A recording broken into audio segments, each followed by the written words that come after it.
다음 세션은 게임 이론의 대가로 2007년 노벨 경제학상을 수상한 에릭 메스킨 하버드대 경제학과 교수님과 국내 최고 환경 에너지 정책 전문가인 윤순진 대통령 직속 2050 탄소중립위원회 공동위원장님께서 마이너스 아닌 플러스 ESG 경영과 게임 이론이라는 주제로 두 번째 세션을 진행해 보도록 하겠습니다.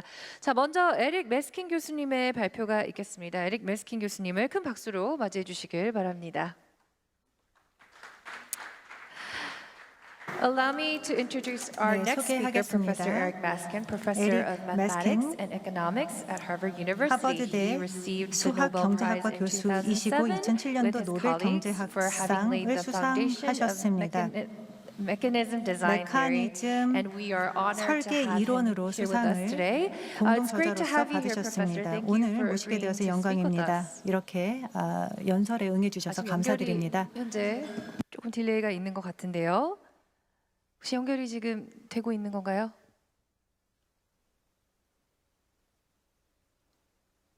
네, 지금 살짝 기술적인 문제로 연결이 지연이 되고 있는 것 같습니다. 네, 다시 한번 소개를 해드리도록 하겠습니다. Allow me to introduce our next speaker, Professor Eric Maskin, Professor at 에릭 Harvard 메스킨 교수님을 University. It's 모시겠습니다. great to 하버드 have you here 대학교 with us today, 경제학과 Professor. 교수십니다. Thank you for 오늘 agreeing to 함께 do 해주셔서 this. 진심으로 감사드립니다. 네, 안녕하십니까? 저도 Yes, we can hear you. Yes, we can 반갑습니다. hear 제 you. 소리 잘 들리시나요? 네, 좋습니다. 그러면 본격적으로 발표를 시작하겠습니다. 먼저 경제학자의 관점에서 ESG를 어떻게 바라보고 있는지 설명드려 볼까 합니다. ESG는 하나의 운동입니다. 기업이 또는 회사가 특정 방식으로 행동하도록 유도하는 운동입니다. 환경을 보호하도록 하고 지역 사회를 존중하도록 하고, 즉 그 해당 사업체를 운영하고 있는 지역 사회를 존중하고 모든 이해관계자들, 또 기업의 모든 당사자들, 근로자들, 고객들, 또 지역 사회의 발언권을 보장하는 것입니다. 기업의 운영 방식에 대한 발언권을 주는 것이 바로 ESG입니다. 주지하시는 것처럼 ESG라는 운동은 대중성과 영향력 측면에 있어서 지속적으로 증대하고 있습니다. 이렇게 대중화되고 있는 이유 중 하나는 전 세계적으로 기후변화에 대한 우려가 증폭되고 있기 때문에, 또 환경적인 우려가 커지고 있기 때문입니다. 만약 우리가 행동을 취하지 않는다면, 그리고 진지한 행동을 취하지 않는다면 기후 재앙이 발생할 것이다라는 우려가 있기 때문입니다. 그렇지만 흥미로운 것은 ESG, 오늘날의 ESG의 관점과 대부분의 20세기 후반기의 관념을 비교해 보는 것입니다. 20세기를 돌아보면 통상적인 관념 차원에서 기업은 사실 사회적인 우려사항을 고려할 의무가 없다. 기후변화 같은 현상에 대해서 고려할 의무가 없는 것으로 간주되었습니다. 저명한 경제학자인 밀턴 프리드만 박사는 이렇게 말했습니다. 아주 유명한 인용구이기도 하죠. 기업의 책임은 주주를 위해서 이윤을 창출하는 것이다 라는 발언을 했습니다. 그 외의 모든 활동들, 예를 들어서 이산화탄소 배출량을 감축하는 것은 무책임한 행동이다 라고 말했던 것입니다.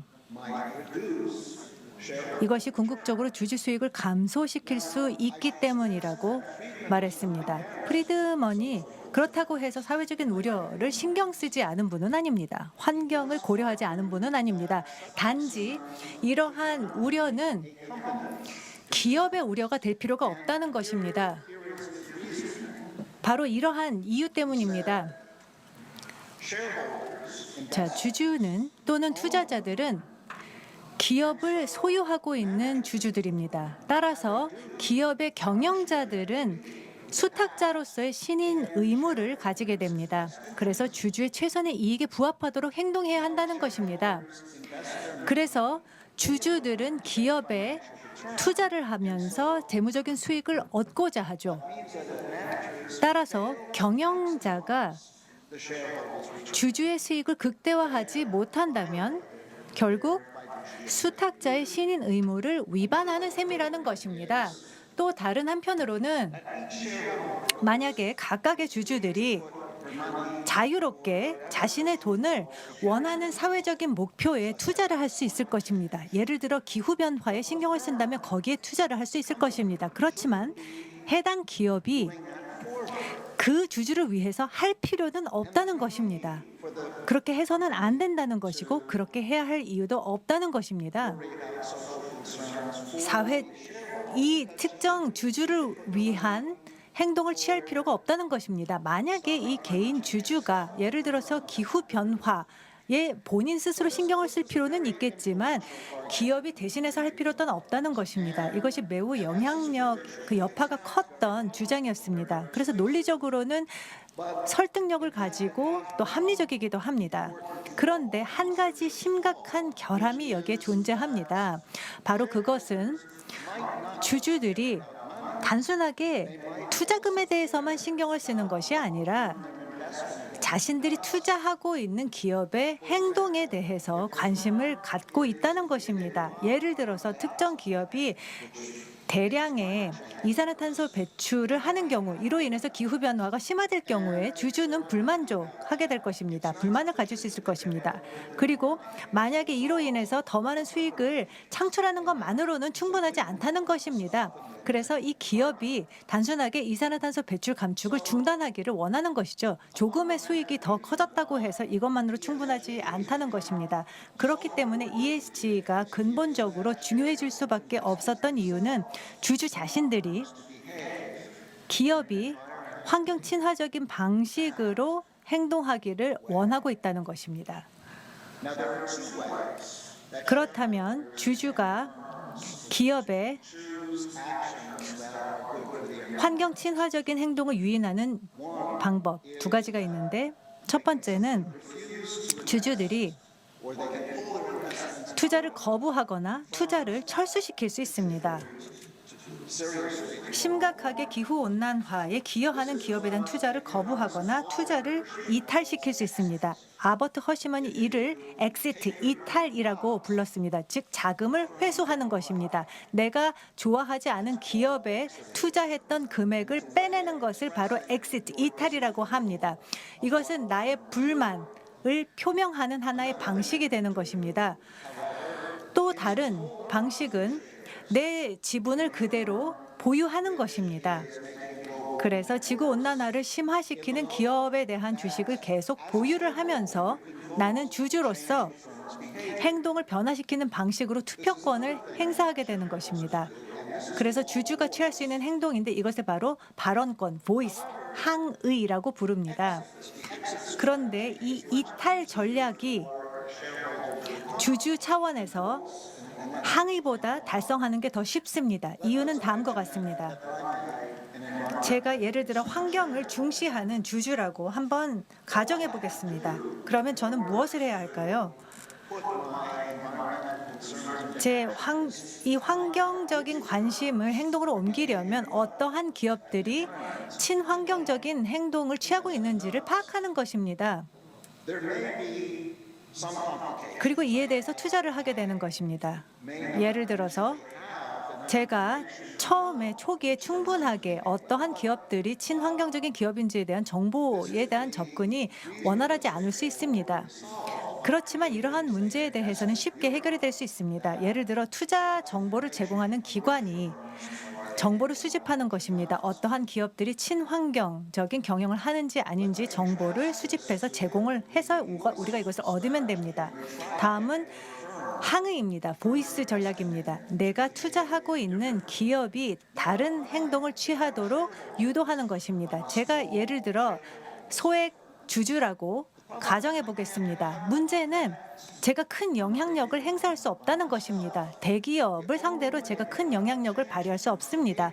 그래서 기업의 행위를 유도시키고 변화시키려면은 다른 소액 주주들과 힘을 합치는 것입니다. 같은 생각을 하고 있는 소액 주주들과 만나는 것인데 쉽지 않습니다. 문제는 같은 생각을 하고 있는 소액 주주가 누구인지를 먼저 파악을 해야 되고, 그리고 나서 많은 시간과 노력을 투자해서 우리의 이 주주들의 행동들에 대한 공조화된 노력을 취해야 하는 것입니다. 조율을 시켜야 되기 때문입니다. 그래서 이 이탈이라는 전략이 더 쉽다는 것입니다. 그런데 단순하게 투자자들만 잠재적으로 기업의 행동에 영향을 미칠 수 있는 것은 아닙니다. 영향력을 행사할 수 있는 중요한 단체가 바로 소비자입니다. 만약 소비자가 환경성을 중시한다면 소비자들은 환경 오염 제품들을 보이콧할 수 있습니다. 예를 들어 구매를 거부할 수 있습니다. 또는 휘발유 차량 대신 전기차를 구매하거나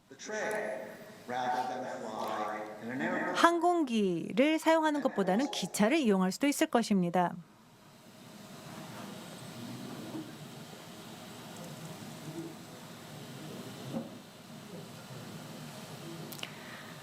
잠시만 기다려 주십시오. 기술적 문제가 해결되면 다시 재개하겠습니다.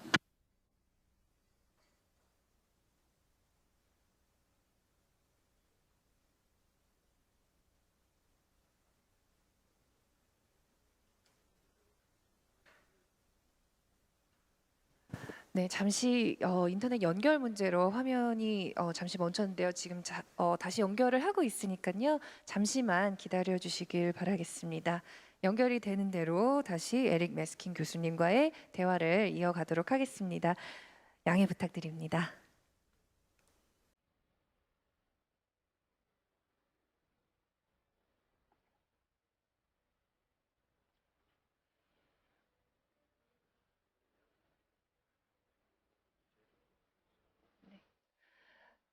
네, 지금 에릭 메스킨 교수님께서 다시 접속을 하고 있다는 소식이 들려와서 조금 시간이 걸릴 것으로 예상이 됩니다. 양해 부탁드리고요. 잠시만 기다려 주시길 바랍니다.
I'd like to talk for a few minutes about what national governments, the government of the United States, the government of South Korea, might do to encourage good environmental behavior by companies. And I think the most important thing is to change the national accounting rules. At the moment, GDP is the most important measure of a country's economic success. But GDP ignores the fact that in producing income, capital, especially environmental capital, may well be destroyed. So instead of GDP, what a country should use is inclusive wealth as its measure of the country's economic status. Inclusive wealth comprises not only the value of ordinary economic goods and capital, as GDP does, but also environmental capital, such as forests, minerals, clean air, air that is free of carbon dioxide, and so on. That would mean that if environmental capital is destroyed, a country's inclusive wealth will fall correspondingly. National accounting rules, including environmental capital, can do a lot to change countries' mindsets about what progress really is. Thank you.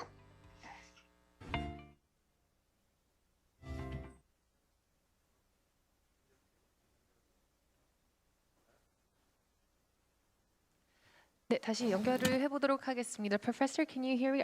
Are you with us? 잘 들리시나요? I'm back again. My 네, 제 인터넷에 문제가 It is 있었습니다. what it 제 is. Shall we 접속했습니다. continue from where we 다행입니다. left off? 그러면 계속 진행해 주실 수 있을까요? 예, 제가 지역 사회에 대해서 말씀을 드리려고 했습니다.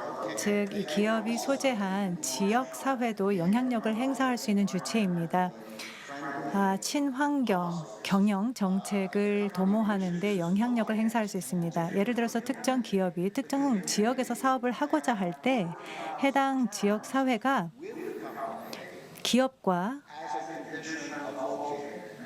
이 사업권을 확보하는 지역에서 사업할 수 있는 권리를 제공하는 대상으로 환경 친화적인 조건으로 협상을 할 수 있습니다. 그래서 소비자들 그리고 또 지역 사회 등이 또 개인들이 기업에 영향을 미칠 수 있는 것입니다. 그런데 기업 행동에 있어서 가장 효과적으로 또 가장 중요한 영향력을 행사할 수 있는 주체는 그리고 친환경적인 방식으로 행동을 유도할 수 있는 주체가 바로 정부입니다.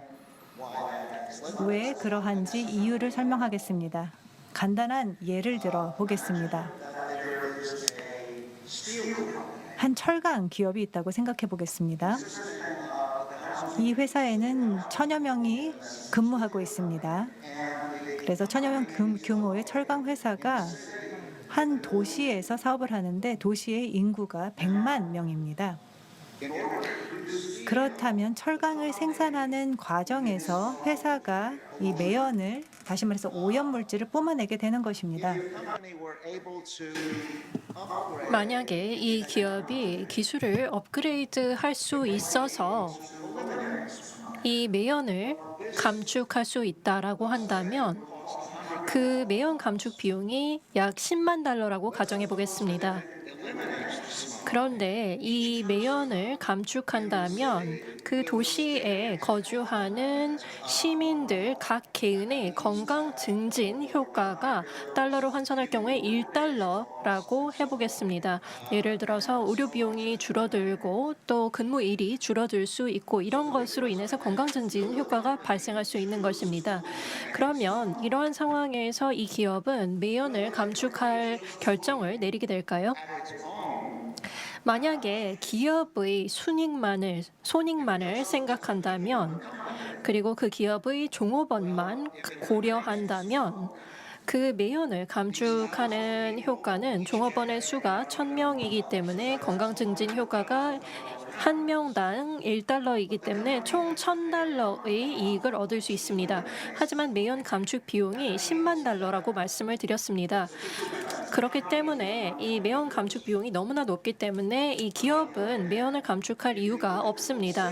하지만 반대로 도시 전체의 관점에서 살펴보면 시민의 수가 100만 명이기 때문에 100만 명 시민 1인당 1달러이므로 100만 달러의 이익이 발생합니다. 그렇기 때문에 도시 전체의 관점에서는 매연을 감축하는 것이 훨씬 더 긍정적입니다. 건강 증진 효과가 100만 달러이고요. 10만 달러의 매연 감축 비용을 제거한다면 순이익은 90만 달러에 이르기 때문입니다.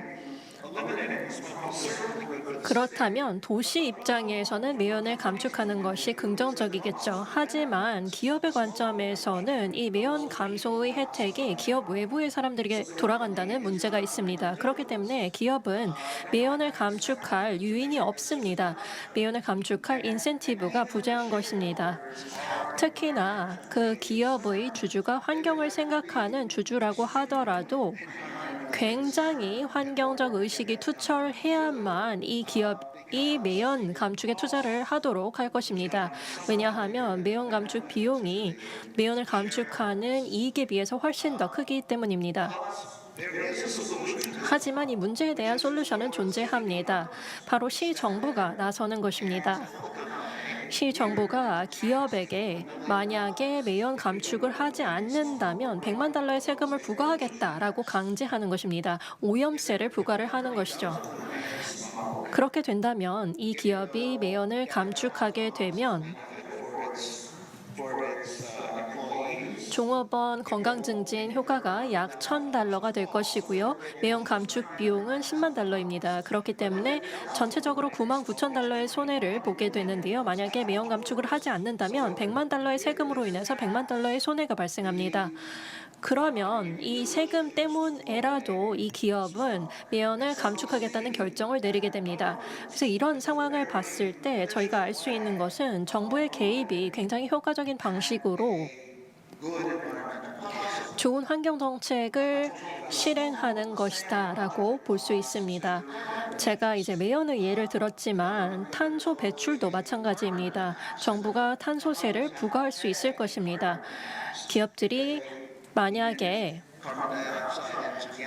이산화탄소를 대기 중으로 배출한다면 탄소세를 내야 한다면 탄소 감축을 자발적으로 할 것입니다. 왜냐하면 그것이 더 좋은 이익으로 이어질 수 있기 때문입니다. 만약에 탄소세가 충분히 높다면 주주들의 ESG가 더 이상 필요하지 않습니다. 그렇다면 왜 이런 ESG 운동이 그럼 필요한 것인지 물으실 수도 있을 것입니다. 기후변화에 대처하기 위해서 ESG가 왜 필요한가? 그냥 단순하게 탄소세를 부과하면 이 문제를 해결할 수 있는 것이 아닌가라고 생각하실 수도 있습니다. ESG를 하는 데는 3가지 이유가 있습니다. 제 생각에는 이 3가지 이유 때문에 ESG 움직임이 중요한 것입니다. 일단 첫 번째로는 저희가 탄소세 부과에 대해서 수년 동안 논의를 진행해 왔지만 어느 곳에서도 탄소세가 효과적으로 활용되고 있지 않습니다. 소수의 예외가 있기는 하지만 말만 많을 뿐 실제적인 행동이 이루어지는 상황은 별로 없었습니다. 정부가 탄소세 부과에 대해서 망설이고 있는 것입니다. 기후변화의 위기는 점점 더 심각해지고 있는데요. 그렇기 때문에 정부가 궁극적으로 탄소세를 부과할 때까지 기다릴 여유가 없습니다. 지금 당장 행동을 취해야 하는데요. ESG를 실행하는 것이 바로 지금 행동을 하는 것 중에 하나가 될 것입니다. 두 번째로는 탄소세를 정부가 부과하지 않으려 하는 이유는 아무도 세금 납부를 하는 것을 좋아하지 않기 때문입니다. ESG 움직임이 있다면 탄소세를 부과하더라도 그 탄소세를 낮게 유지할 수가 있을 것입니다. 그런데 제 생각에는 가장 ESG의 중요점이라고 한다면 ESG의 가장 중요한 기여라고 한다면 탄소세를 정치적으로 더욱 가능하게 해준다는 것입니다. 그 이유는 바로 다음과 같습니다. 정부는 적어도 대부분 국가의 정부들은 대중들이 원하는 것을 하고 싶어 합니다. 그런데 ESG에 대한 관심은 대중이 기후변화 대응에 진지하다는 증거가 될 수 있습니다. ESG가 확산된다면 정부는 대중이 정말 기후변화에 많은 관심을 갖고 있구나라고 깨달을 수 있습니다. 그렇게 된다면 탄소세를 부과하는 것이 더 쉬워질 것입니다. 더 쉬운 정치적 결정이 될 것입니다.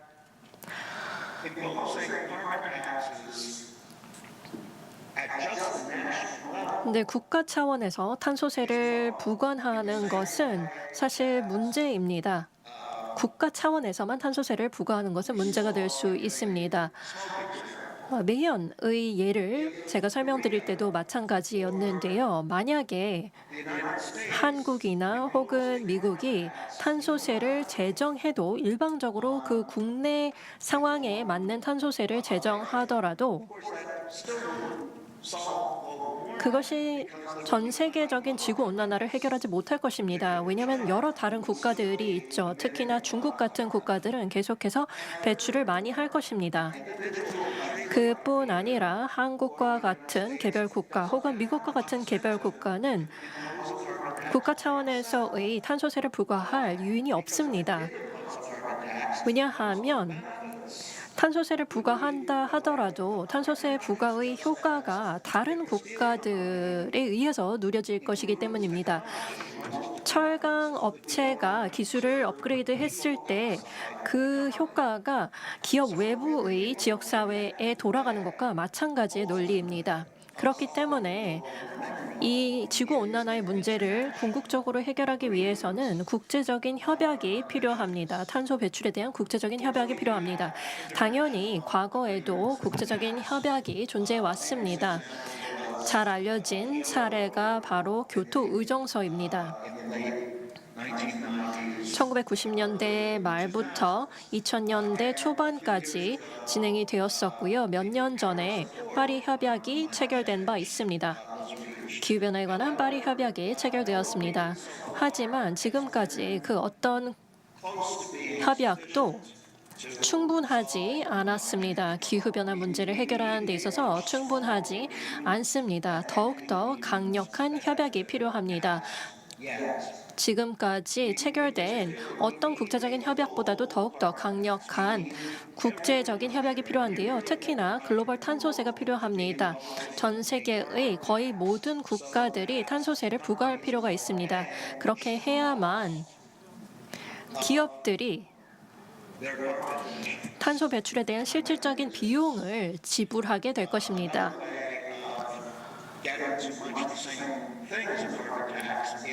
그리고 탄소세와 마찬가지로 글로벌 탄소 배출권 거래제도 필요합니다. 각국의 배출 상한을 부여를 하고 그 배출 상한 내에서만 배출을 하도록 하는 것입니다. 그리고 잔여 배출권이 있을 경우에 다시 말해서 그 배출 상한보다도 배출량이 적을 경우에 그 잔여 배출권은 타국에 판매를 할 수 있을 것입니다. 이것이 바로 글로벌 탄소 배출권 거래제인데요. 글로벌 탄소세와도 비슷한 개념입니다. 글로벌 탄소 배출권 거래제도 효과가 있을 수 있는데 아직까지도 이런 글로벌 탄소 배출권 거래제가 없습니다. 그런데 ESG가 중요한 것은 ESG가 이와 같은 글로벌 합의를 탄소세에 관해서 도출하는 데 기여할 수 있다는 것입니다. 그 이유는 제가 이미 앞서 설명한 것과 비슷한데요.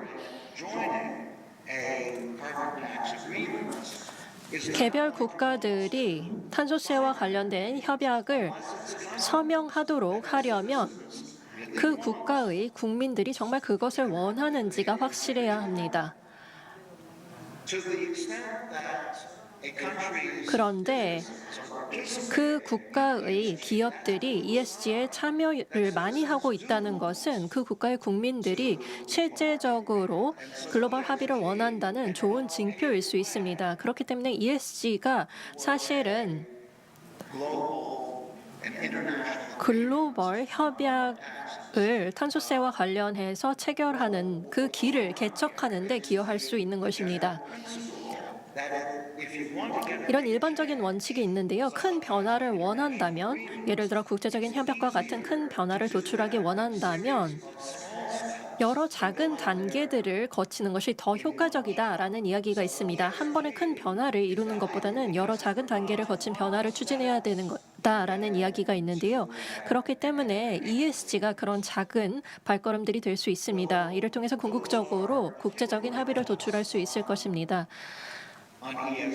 네, ESG와 관련해서 경제학자의 관점에서 몇 가지 의견을 말씀드려봤습니다. 여러분들 모두 관심을 갖고 경청해 주셔서 너무나 감사합니다. 그리고 앞으로 질의응답 세션도 기대를 합니다. 감사합니다.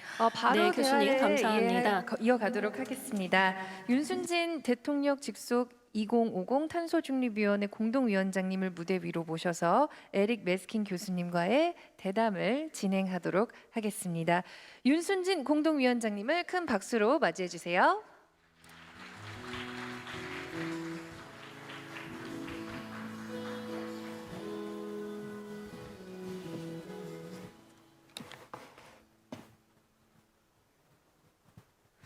예, 안녕하세요. 방금 소개받은 하이. 네, 안녕하십니까. 방금 소개받은 서울대학교 환경대학원에 재직 중인 윤순진입니다. 그리고 저는 또 소개받은 것처럼 지난 5월 29일에 출범한 대통령 직속 2050 탄소중립위원회 위원장직을 맡고 있습니다. 사실 이 자리는 제가 위원장이 되기 전에 섭외가 들어온 자리이긴 한데요. 오늘 이렇게 또 위원장의 자격으로 이 포럼에 참여해서 세계적인 경제학자와 이렇게 대담을 나누게 돼서 굉장히 감사한 마음입니다. 네, Hi, it is honor of me to make conversation with you. 이렇게 I enjoyed 대담을 나누게 your 되어서 큰 presentation. 영광입니다. 근데 발표를 아무래도 잘 들었습니다. 통역을 한번 거쳐야 되기 때문에 그냥 한국어로 진행하도록 하겠습니다. 제가 그 탄소중립위원회 위원장인 만큼 또는 제가 그 오랜 기간 기후변화 분야에서 활동을 해오고 또 연구를 해왔기 때문에 오늘 특히 우리 메스킨 교수님께서 그 기후변화를 중심으로 해서 ESG에 대해서 말씀을 해주셔서 굉장히 반가웠습니다. 사실 최근에 ESG에 있어서 가장 중심이 되고 있는 게 environment, E이고 이 중에서도 여러 환경 문제 가운데서도 가장 또 핵심적으로 중요하게 다루어지고 있는 게 기후 위기, 기후 변화 문제입니다. 그래서 기후 위기 문제와 이 ESG와의 관련성에 대해서 말씀을 해주셔서 굉장히 도움이 많이 되었습니다. 예, 그래서 제가 드리고 싶은 질문은 오늘 교수님께서 이렇게 말씀을 하실 때 전제가 되는 것은 소비자 또는 스테이크홀더죠. 투자자 또는 투자자들이 굉장히 그 환경에 관심이 있을 때라는 전제가 있었습니다. 그래서 그 소비자나 투자자들이 환경에 관심이 있을 때는 당연히 기업의 ESG 활동에 대해서 굉장히 중요하게 생각하고 자신들의 소비 활동이나 투자에 대해서 ESG에 맞춤 그것에 부응하는 그런 기업에 대해서 굉장히 선호하는 그런 경향을 보일 것 같습니다. 그런데 만약에 그 전제가 성립하지 않는다면 어떻게 될 것인가? 소비자가 그런 ESG 활동에 대해서 또는 기후변화 대응에 대해서 크게 관심을 두지 않는다면 또 주주들도 그런 문제에 대해서 관심을 두지 않는다면 어떻게 될 것인가? 저는 이런 질문이 떠올랐습니다. 이에 대해서는 어떻게 생각하시는지요? 네, ESG는 제대로 작동하지 않게 될 것입니다. 만약 그러한 전제라면요, 주주나 소비자들이 기후변화에 대해서 관심이 있을 때 ESG가 작동할 수 있을 것입니다. 그런데 만약 기후변화에 대해서 관심이 없다면 어떻게 될 것인가라는 질문을 하신 것 같은데요. 제 생각에는 저와 같은 이 교육, 학계에 있는 사람들이 보다 깊이 관여할 필요가 있다고 생각합니다. 기후변화에 관심을 보이는 것은 궁극적으로 얼마나 우리가 전 세계에 대해서 알고 있는가에 따라서 결정이 됩니다. 즉 교육 수준이 높다면 세계의 현 상황에 대해서 잘 알고 있다면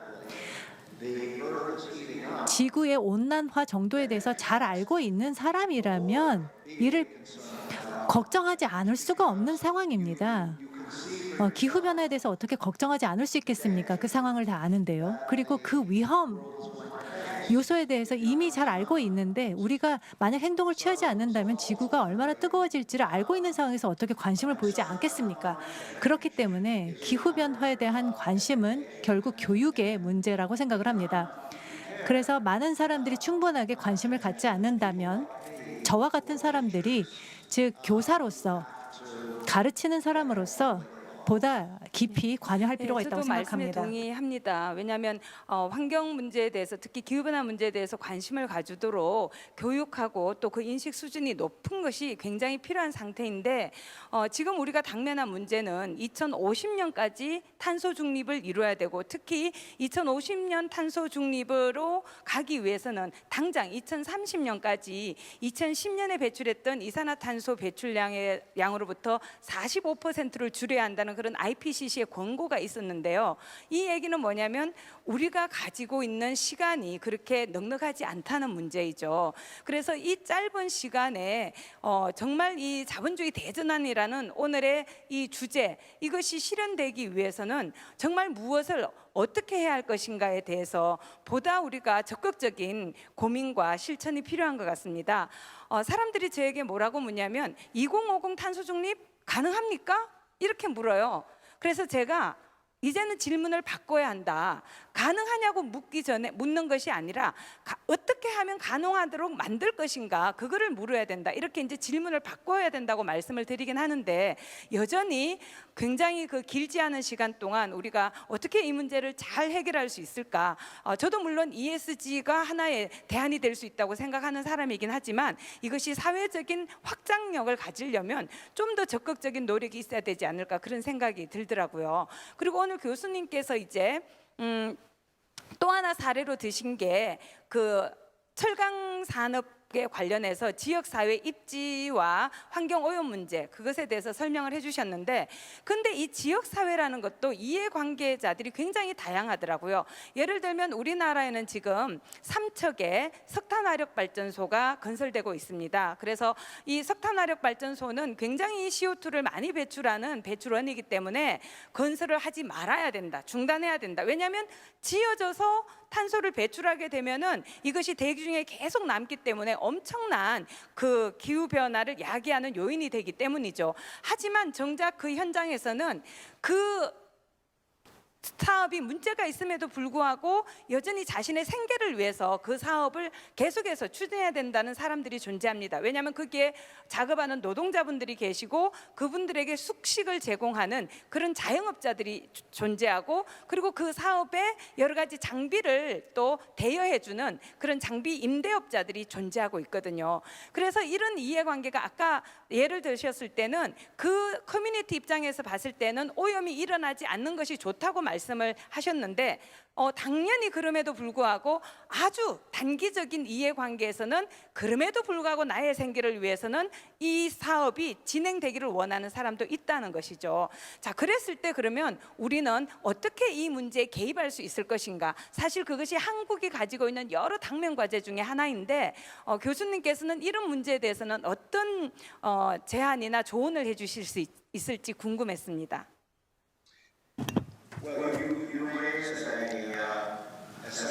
네, 아주 핵심적인 이슈를 제기해 주셨습니다. 바로 여러 다양한 이해관계자들이 다양한 관점을 가질 수 있다는 것입니다. 환경 정책에 있어서 그것을 바라보는 관점은 이해관계자마다 다를 수 있습니다. 또 말씀하셨다시피 만약에 석탄화력 발전소를 폐쇄한다면 그 석탄화력 발전소의 종업원들은 사실 부정적인 영향을 받을 수밖에 없습니다. 그러면 이러한 상황에서 이 지역사회가 할 수 있는 것은 바로 보상을 제공하는 것입니다.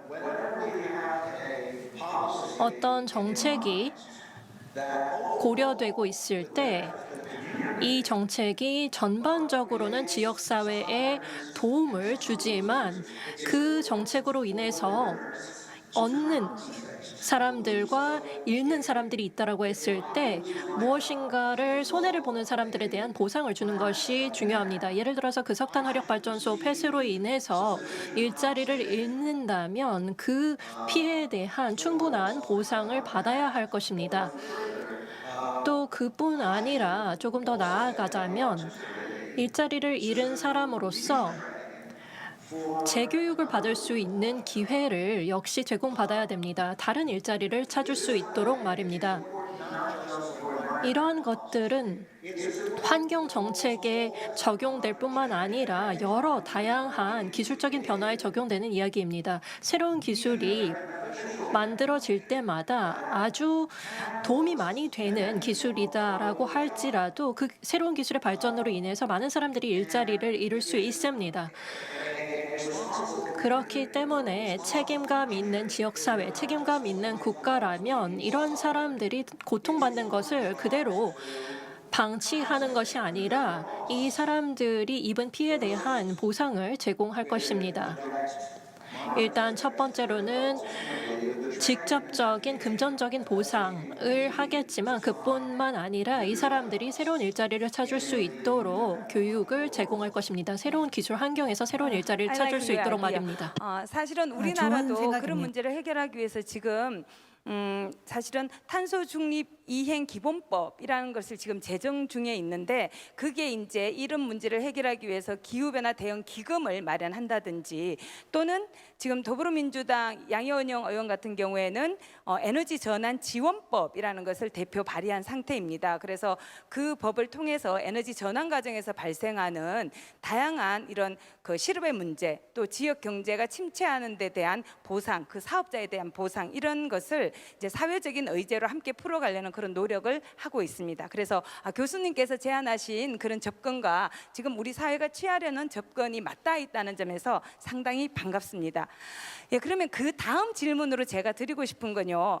당연히 ESG라는 이런 경영 또는 투자 활동은 너무나 중요한데 결국은 보면 대기업이 또는 그 대기업, 중소기업보다는 대기업이 훨씬 더 그런 자본과 기술 정보가 있고 중소기업은 그렇지 못한 그런 상대적인 여류에 놓여 있죠. 또 국가별로 본다면 사실은 선진국 기업들은 훨씬 더 이런 문제에 대해서 더 앞서 있고 개도국 기업들은 사실은 그런 역량이 부족한 그런 상태입니다. 그렇다고 해서 중소기업이나 개도국에 있는 그런 기업들을 그냥 뒀을 때는 사실 이런 지구적인 기후변화 문제는 더욱더 악화될 수밖에 없기 때문에 개도국에 있는 기업, 중소 규모의 기업들이 함께 이 ESG 경영에 나갈 수 있도록 어떻게 우리가 함께 갈 수 있도록 할 수 있을까? 그게 제가 가진 또 하나의 질문입니다.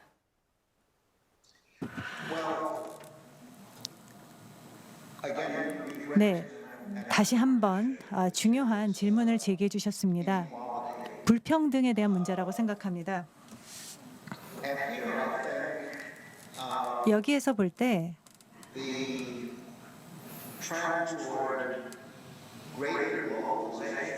더 큰 세계화에 대한 추세가 큰 혜택을 가져올 수 있을 것입니다. 즉, 자본 자체가 국가 간 국경을 넘어 이동할 수 있기 때문에 투자자들이 단순하게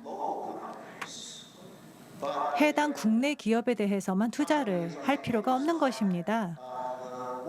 지구 반대편에 있는 기업에 투자를 할 수도 있게 되는 것입니다. 국경을 초월하기 때문입니다. 그래서 대체적으로 개도국에 있는 기업들이 가장 큰 성장 잠재력을 갖고 있지 않습니까? 그래서 이들 국가들에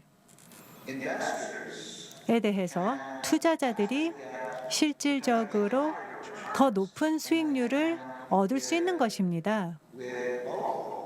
국내 대상 투자보다는 이들 개도국에 있는 기업을 대상으로 투자할 때 수익률이 더 높아질 수 있습니다. 그렇기 때문에 금융 시스템, 금융 제도의 글로벌화를 통해서 이러한 불평등 문제가 어느 정도 해소될 수 있을 것이라 생각합니다. 그래서 개도국의 기업들과 또 선진국의 기업들 간의 불평등 문제가 해결될 수 있을 것입니다. 자본의 이동성 때문입니다. 개도국으로 자본이 유입될 것이기 때문에 또 이를 통해서 개도국의 기업들이 그 차이를 줄여나갈 수 있을 그런 것입니다. 의미에서 금융권에서 그 ESG라는 그런 원칙에 맞추어서 그런 투자의 원칙 속에서 개도국에 있는 또 중소기업을 지원할 수 있는 그런 다양한 방안을 모색하는 게 굉장히 필요할 것 같습니다. 근데 제가 얼마 전에 우리나라의 한 기업의 CEO를 만났습니다. 근데 그분이 무슨 말씀을 하시냐면 우리나라의 한 정유 업체가 ESG 경영을 하고 싶대요. 그런데 문제는 뭐냐면 이 기업은 한국 기업이 절반을 투자했고 미국 본사가 절반을 투자한 그런 합작 회사라고 합니다. 그런데 한국에 있는 이 그 업체는 기업은 ESG 경영을 하려고 하고 싶어 합니다. 하지만 미국 투자자는 그것을 그렇게 심각하게 생각하거나 관심을 두지 않습니다. 미국에서는 정작 ESG 경영을 한다고 굉장히 홍보를 하지만 그 회사가 투자한 한국 회사에 대해서는 그것에 별로 관심이 없고 단기적인 어떤 영업 이익을 가져가는 것에 훨씬 더 관심이 있다는 것이죠. 자, 그랬을 때 우리 기업이 취할 수 있는 어떤 방식으로 이 문제를 풀어갈 수 있는지, 그 취할 수 있는 전략이 무엇인지가 굉장히 궁금해졌습니다. 그러니까 이것은 제가 비단 우리나라 기업을 예로 들었지만 사실 세계적으로 봤을 때 글로벌 기업이 어떤 투자, 우리가 물론 개도국이 아님에도 불구하고 합작 회사의 경우에 단순 어떤 그 단기적인 투자 이익을 가져가는 것에만 골몰하는 그런 경향이 없지 않다는 거죠. 그랬을 때 그 투자를 받은 기업에서는 ESG 경영을 하고자 할 때 어떤 방법이 가능할지 그게 궁금했습니다.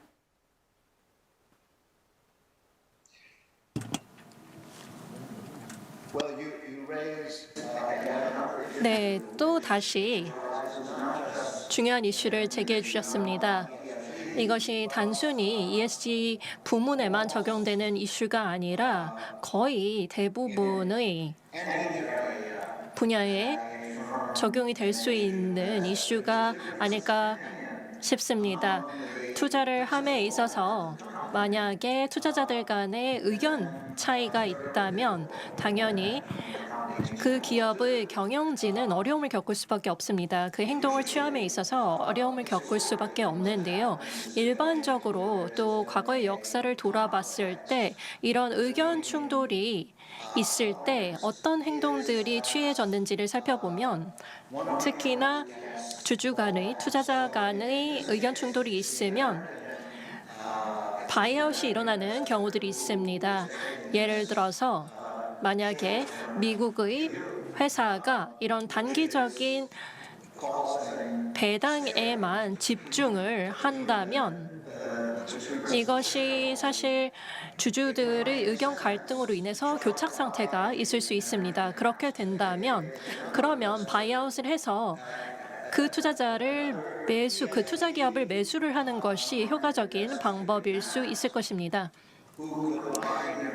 ESG 이슈도 마찬가지입니다. 바이아웃을 통해서 이 문제를 해결할 수 있을 것이라 저는 생각합니다.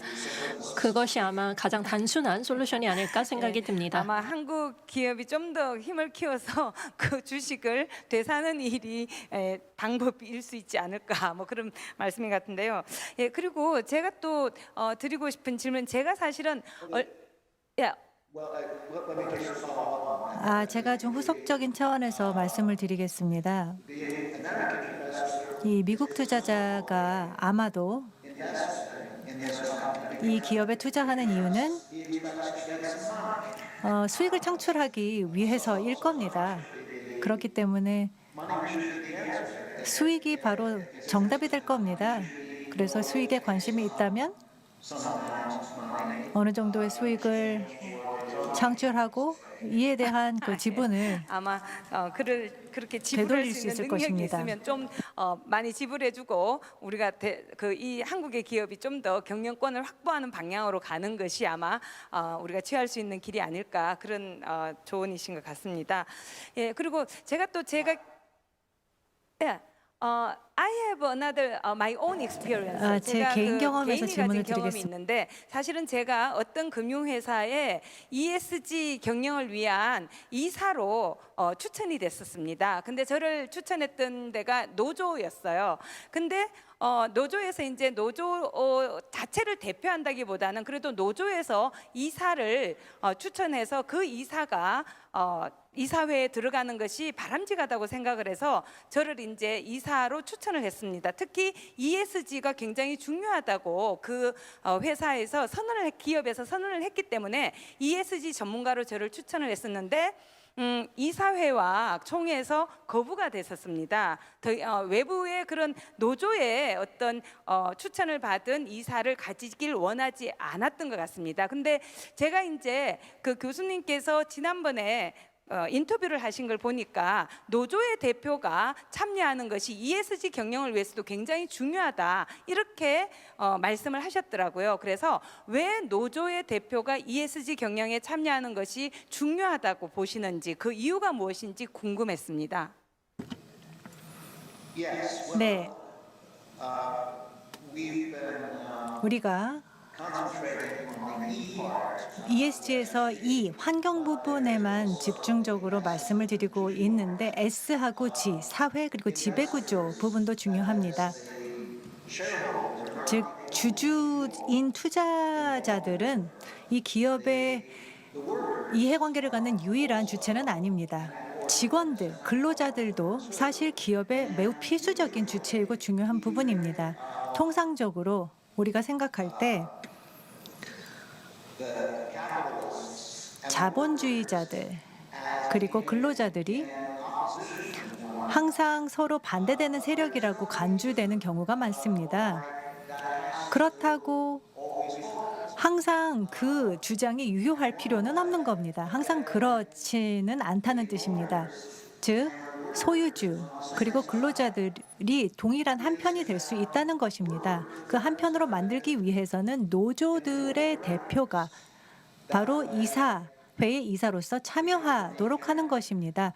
그렇게 되면 해당 기업이 공동의 목표를 추구할 수 있게 되는 겁니다. 주주들과 근로자들의 공동 목표를 추구할 수 있는 것이고 이것보다 더 나은 생각은 이러한 근로자들을 소유주로 만드는 것입니다. 주인의식을 갖도록 하는 것입니다. 많은 미국 기업들도 이를 추종하고 있는데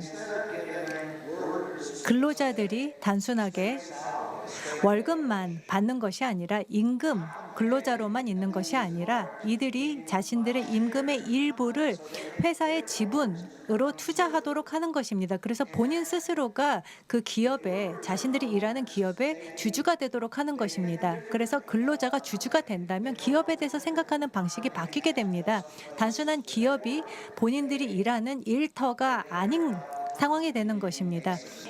이 기업이 성공해야만 되는 것입니다.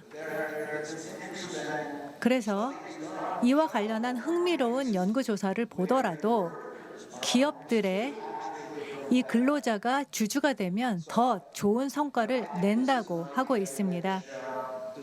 이러한 생각에 대해서 진중하게 고민해 볼 필요가 있습니다. 많은 국가에 적용되는 이야기이기 때문입니다. 즉 근로자를 소유주로 만드는 사실은 것입니다. 저를 추천했던 노조는 단순한 그 노조가 아니라 우리 사주를 가진 그런 노동자의 모임이었어요. 그래서 결국은 그 월커이면서도 오너이기도 한 거였죠. 물론 굉장히 그 지분은 작았지만 충분히 그 노조에서 이사를 추천할 수 있는 권한을 가진 지분을 가지고 있었는데도 그게 제대로 작동을 하지 않아서 좀 안타까웠습니다. 여튼 그래서 노동자가 또 우리 사주로서 오너로서 함께 참여할 때 좀 더 투명한 그 지배 구조를 가질 수 있고 경영도 또한 ESG 경영에 맞춰서 갈 수 있지 않을까 그렇게 생각을 합니다. 예, 그래서 아까 첫 번째 세션에도 나왔던 그 말씀이기도 한데요. 결국은 사실은 우리가 지금 ESG라고 이야기할 때는 이것이 굉장히 비재무적 가치를 중요하게 생각하는 것인데 단기적으로 이게 재무적 가치로 드러나지 않을 때 매출액이나 판매 수익으로 금방금방 드러나지 않을 때는 ESG 경영을 하고자 하는 경영자들이 상당히 곤혹스러운 입장에 처할 수도 있습니다. 왜냐하면 사주나 주주들은 더 많은 수익을 가져가기를 원할 수도 있기 때문입니다. 그래서 그럴 때는 그 충돌을 우리가 어떻게 좀 해소할 수 있을지 그 부분이 항상 제기될 수 있는 질문인 것 같습니다.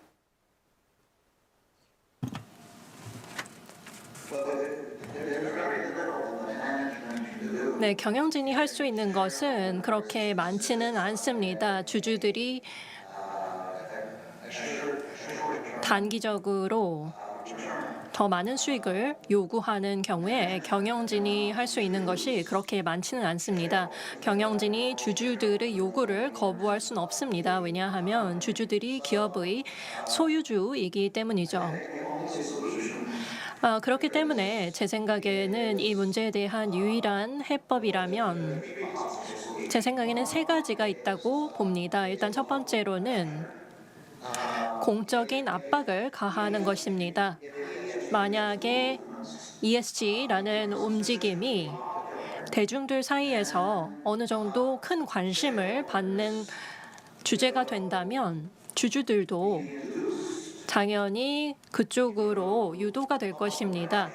이런 대중들의 압박으로 인해서 주주들도 환경 친화적인 장기적인 관점을 갖게 될 가능성이 있습니다. 왜냐하면 그렇지 않을 경우에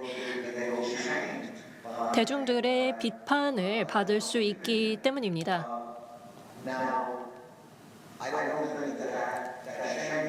그리고 그것이 이제 기업의 주주들에게 있어서는 수치가 될 수 있는데요. 이러한 것들이 사회의 개선으로도 이어질 수 있다고 생각합니다. 그런데 이제 두 가지 다른 방법이 있습니다. 한 가지는 교육입니다. 주주들이 정말로 장기적인 영향을 이해한다면, 기후변화의 장기적인 영향을 이해한다면 주주들이